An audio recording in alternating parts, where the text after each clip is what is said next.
Aujourd'hui, je vais vous parler des peelings, des différents types de peeling, du déroulement de la séance, des contre-indications, des résultats et des effets secondaires. Le peeling est une procédure de médecine esthétique qui consiste à appliquer une solution chimique pour exfolier la peau. Il existe différents types de peeling, les peelings superficiels, les moyens et les profonds. Les peelings superficiels sont des peelings doux qu'on peut appliquer sur tout phototype. Ça va permettre de donner un coup d'éclat, de resserrer les pores, de traiter les taches superficielles. Les peelings moyens et profonds vont aller un peu plus en profondeur au niveau de la peau, donc ils vont traiter des taches plus profondes, des rides et des cicatrices. Il existe aussi différentes compositions des peelings à base d'acide de fruits, des peelings à base d'acide trichloroacétique et à base de phénol. Concernant les peelings à base d'acide de fruits, le plus connu c'est l'acide glycolique. L'acide glycolique est un alpha-hydroacide, il provient de la canne à sucre. C'est un des produits le plus utilisés et sur lequel il y a le plus de publications scientifiques. On trouve également l'acide lactique et l'acide lactique ça a été utilisé depuis très longtemps. Cléopâtre faisait des bains avec le lait d'ânesse. On trouve aussi l'acide citrique provenant du citron qui a été longtemps utilisé pour améliorer le teint. Comment se déroule une séance de peeling ?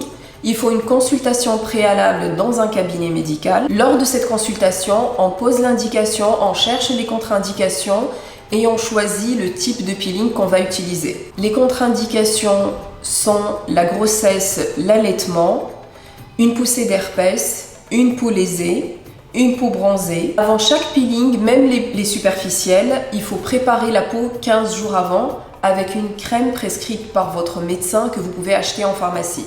Avant la séance, on prend toujours les photos. Le jour de la séance, on prend les photos avant, pas d'anesthésie nécessaire, on nettoie la peau et on applique notre produit. Selon le type du produit utilisé, on peut laisser agir quelques minutes et ensuite on le retire, ou on peut le garder pendant 6 à 8 heures après et le patient le retire à la maison. Lors de l'application, on a une sensation de picotement ou de brûlure mais qui reste très brève. Un léger érythème va aussi apparaître, il va persister quelques heures voire quelques jours. Certains peelings se retirent quelques minutes après leur pause au cabinet médical et dans ces cas-là, on nettoie ou on neutralise à l'eau. Ensuite, on met une crème réparatrice et on peut faire une séance de LED photothérapie juste après. Pour le peeling que vous allez retirer à la maison, il faudra retirer à l'eau au bout de 6 ou 8 heures et appliquer votre crème réparatrice juste après.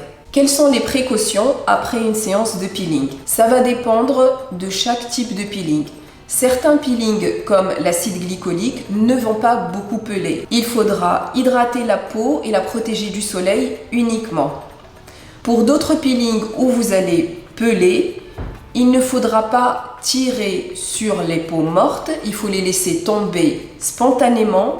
Il faut juste mettre la crème réparatrice et protéger aussi du soleil. Ce n'est pas parce qu'un peeling ne pèle pas qu'il ne donne pas de résultat.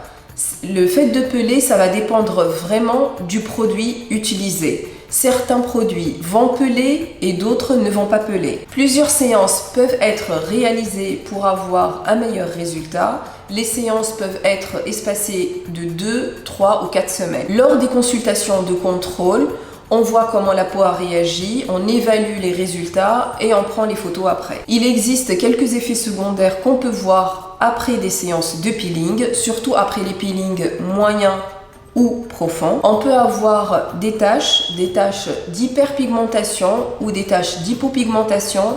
Dans certains cas, on peut avoir des poussées d'acné. On peut aussi avoir des rougeurs qui persistent ou une insuffisance de résultats. Merci d'avoir regardé cette vidéo. J'espère qu'elle vous a servi. J'espère que vous avez appris plus de choses sur les peelings.